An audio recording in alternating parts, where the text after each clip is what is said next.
गुलबर्ग थाने की।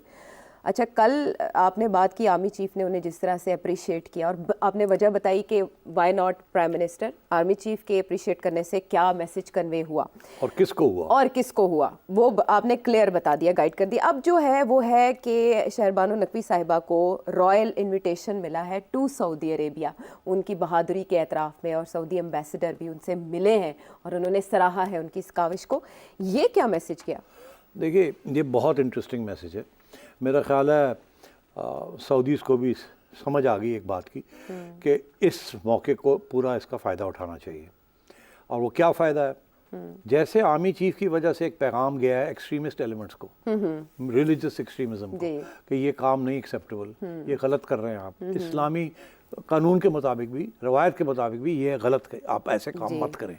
और क्योंकि हाफिज साहब ने ये किया है, शाह साहब ने ये किया है, आप शाह साहब कहते हैं, मैं हाफिज साहब कहता हूँ, सैयद है ना, तो शाह साहब का, तो शाह साहब हाफिज साहब जो है उनकी तरफ से ये पैगाम गया है, तो इसकी बहुत अहमियत है और इसके पीछे बहुत वजन है। इसी तरीके के साथ सऊदी मोनार्क जो है MBS, वो आपको पता है सऊदी अरेबिया में क्या कर रहे हैं? वो सारा जो पुराना निज़ाम था ना वहाँ इस्लाम का, जिसको वो इस्लाम का निज़ाम कहते थे, जिसकी वजह से वो सलाफ़ी इस्लाम जो है वो सारा एक्सपोर्ट भी हुआ, सब कुछ हुआ, और फिर उसमें से एक टेररिज्म भी निकली, और फिर उसके रिएक्शन में इस्लामियोफोबिया भी निकला, एट्सेट्रा। वो सारा रिवर्स करने जा रहा है MBS ने ख़वातीन के लिए बहुत सी आज़ादियाँ दे दी हैं जो उनको आज तक नहीं मिली थी। MBS ने वहाँ कल्चरल आज़ादियाँ भी, वही ना, कल्चरल एंड पॉलिटिकल आज़ादियाँ दोनों आहिस्ता आहिस्ता दे रहे हैं। बड़ी ऑपोजिशन थी मगर कर दिया उन्होंने। अब डिटेल में क्या जाना, आगे मैं आपको बताऊं, पॉप म्यूज़िक भी आ गई वहाँ, जो कि कभी इजाज़त नहीं थी। यहाँ तो मुल्ला हजरात ये भी कहते हैं कि म्यूज़िक तो है ही band. Non Muslim delegation visit कर रहे हैं हॉली प्लेसेस।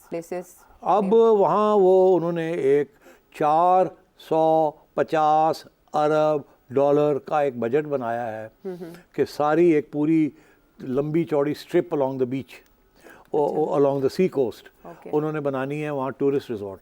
और वो टूरिस्ट रिजॉर्ट उन्होंने उसी किस्म की बनानी है जैसे दुबई के अंदर कानून बने हैं टूरिज़्म के लिए और गोरों के लिए, जहाँ अल्कोहल भी अलाउड है गोरों के लिए, एट्सेट्रा, नॉन मुस्लिम्स के लिए एंड सो ऑन, और बड़ी रिलैक्सेशन है, और सख्ती, इस्लामिक सख्ती जिसे कहते हैं, जो हमारे यहाँ है वो नहीं है वहाँ। वो अब बिल्कुल रिवर्स करने जा रहे हैं सऊदी अरेबिया के पुराने इस्लामिक लॉज, और वहाँ उन्होंने बड़ी सख्ती के साथ ये किया। ये पैगाम जो उन्होंने शहरबानों के ज़रिए ये उनके ऊपर उनको दावत दी है कि आप आएँ, ये अपने लोगों को, अपने इंतहा पसंद इस्लामिक लोगों को एक मैसेज है कि देखें हम भी ऐसे लोगों को तब उनकी तारीफ करते हैं, इस्लाम का चेहरा। तो ये उन्होंने भी इस चीज़ को उसी तरीके से इस्तेमाल करना चाहा जैसे हमारी इस्टेब्लिशमेंट ने, क्योंकि जाहिर है this gives a very bad impression outside. बड़ी कोशिश कर रहे हैं कि हमारी एक एनलाइटेंड मॉडरेशन का एक परसेप्शन क्रिएट हो बाहर। तो मैं ये समझता हूँ कि सऊदी से picked up on this and said कि it is a good idea, let's do this. ये बहुत पावरफुल मैसेज आएगा, पाकिस्तान की तरफ से भी गया है, मुस्लिम वर्ल्ड में भी गया है, और वेस्ट में भी गया है, और अब जो MBS ने जो किया है उसके साथ ये मैसेज को स्ट्रेंथन किया गया। वेरी राइट, ठीक है। इसके मामले की हमने अच्छी खासी एक व्यू जान लिया। वापस आते हैं हम एक ब्रेक के बाद।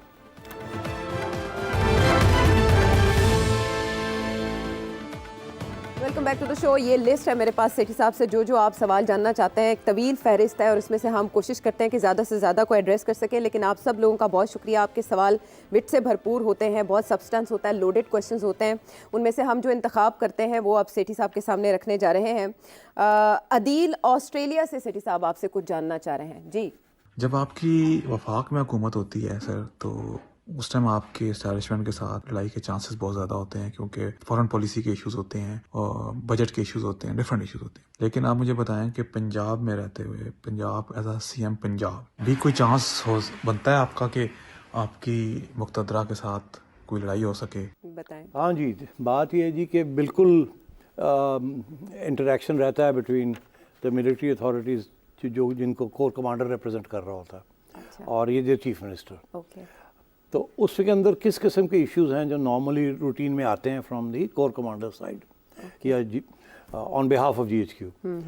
कुछ तो सिफारिशें होती हैं पोस्टिंग ट्रांसफर्स की सिविल एडमिनिस्ट्रेशन के अंदर, वो फ़ौरन मान ली जाती हैं, इट्स नो बिग डील।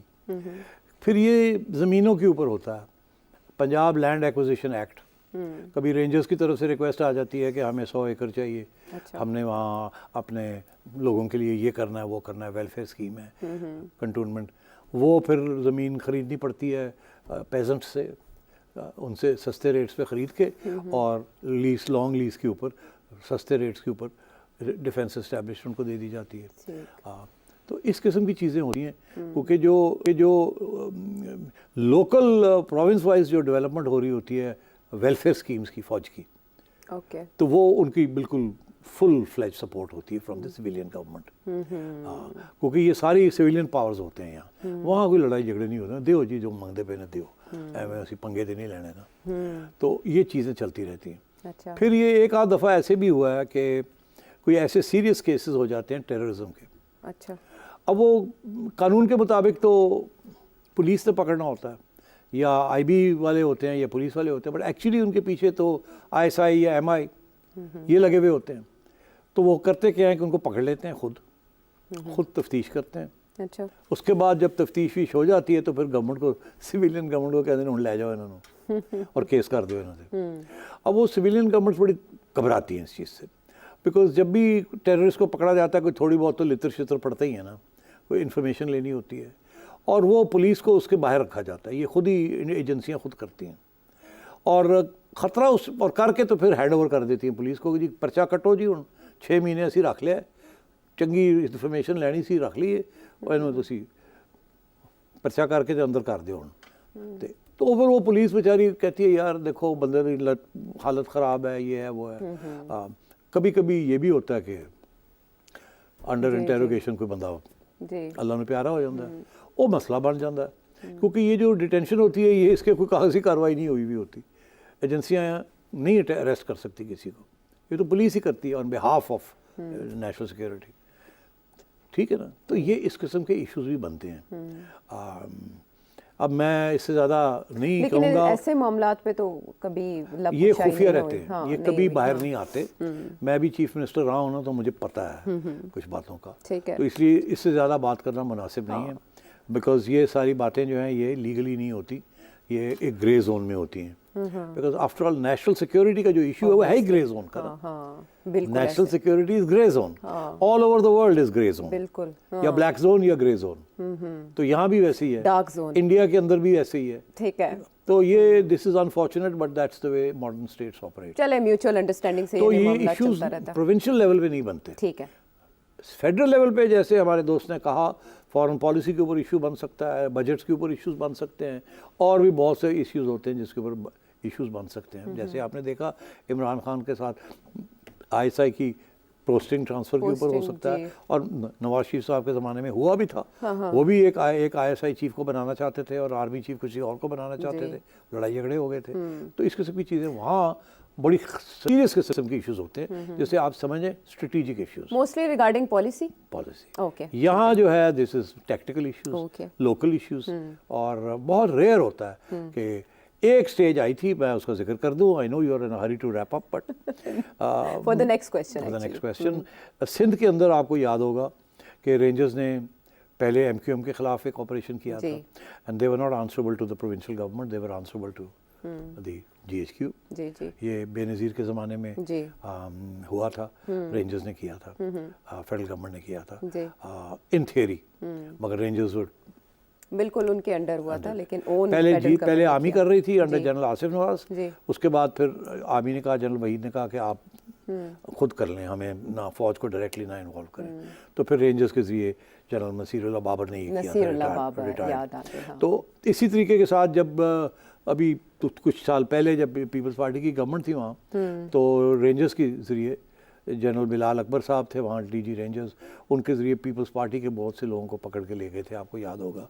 वहाँ ये एक फ़लसफ़ा ये था कि करप्शन भी है वो भी टेररिज्म है, कि करप्शन की प्रोसीड्स जो हैं वो भी टेररिस्ट को जाती है। उस वक्त तल्लकात पीपल्स पार्टी के और इस्टेब्लिशमेंट के ख़राब थे, और ठीक ठाक रेंजर्स ने एक्शन लिया, एमक्यूएम तो भूल गए पीपल्स पार्टी के ख़िलाफ़ जो एक्शन लिया था। फिर याद होगा आसिफ ज़रदारी साहब गरजे, और जर्नलों के ख़िलाफ़ वो अभी तक बड़ी वायरल हुई हुई है वो, फिर उनको समझ आ गई ये तो मैंने गड़बड़ कर दी, फिर चले गए, फिर भाग गए, ईंट से ईंट बजाने का, वो ईंट से ईंट बजाते बजाते अपनी बज गई। ईंट से ईंट। सॉरी अभी हमें देखे ना जरा हाँ। कैसी कैसी बातें तो ये हैं, होता है इस फफोले मुल्क हैं में, जो हंस हंस के फोड़ रहे तो हैं ये चीज़ें होती रही हैं और आगे भी इम्कान है, किसी स्टेज पे भी हो सकती है। एस्टैब्लिशमेंट के साथ पंगा लेंगे इज नॉट आप, चंगा, एस्टैब्लिशमेंट के साथ पंगा इज नॉट चंगा and the time is over. हम चाहते थे मजीद सवाल भी ऐड करें, लेकिन जाहिर है हर टॉपिक जो है वो इतना प्रोफाउंड उसका आंसर चाहिए होता है और ज़रूरी होता है कि सारे पहलुओं का अहाता किया जाए। प्रोग्राम सिर्फ सवालों के ऊपर करो। चले कल सेठी ये साहब की announce भी कर दो। फरमाइश और जाहिर है आप सबकी भी कल जो ना पोशीदा पूरे फरमाइश 45 मिनट ऐसी सवाल ही चले सवाल। ठीक है, इसके छोटा साथ बड़े ही लोकल सियासत। हाँ यही टीजर देते हुए हम चाहेंगे आपसे इजाज़त, अगले प्रोग्राम तक के लिए अल्लाह ने के बाद।